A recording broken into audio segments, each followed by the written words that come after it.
Badan Pengawas Pemilihan Umum, Bawaslu, Kota Makassar terus memastikan semua warga Kota Makassar yang sudah memenuhi syarat dapat menyalurkan hak pilihnya di Pilkada Serentak 2024. Ketua Bawaslu Makassar, Dede Arwinsyah mengatakan bahwa proses pemutakhiran data pemilih akan terus berjalan hingga penetapan daftar pemilih tetap, DPT.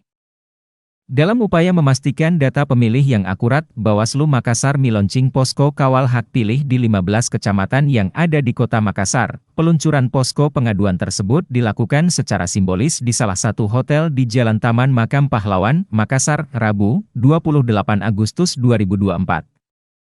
Ketua Bawaslu Kota Makassar, Dede Arwinsyah menjelaskan bahwa posko pengaduan tersebut dibentuk guna mendekatkan masyarakat pada tahapan pengawasan di Pilwalkot Makassar 2024, salah satunya guna memastikan semua warga yang sudah memenuhi syarat terdaftar ke dalam daftar pemilih sementara, DPS. Menurut Dede, sejauh ini masih banyak temuan pemilih yang sudah tidak memenuhi syarat namun masih terdaftar dalam DPS, misalnya warga yang sudah dinyatakan meninggal dunia.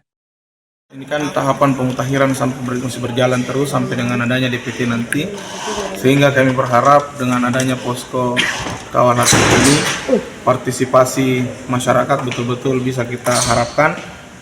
Misalnya kalau ada yang tidak terdaftar dalam DPS untuk kemudian melaporkan ke Bawaslu untuk kemudian kita akomodir masuk ke dalam DPS nantinya sebelum ditetapkan sebagai DPT. Sekadar diketahui, peluncuran posko kawal hak pilih kecamatan ini juga dirangkaikan dengan kegiatan sosialisasi pengawasan partisipatif lainnya, turut hadir para perwakilan media massa dan NGO, tim redaksi Fajar TV Fajar Radio melaporkan.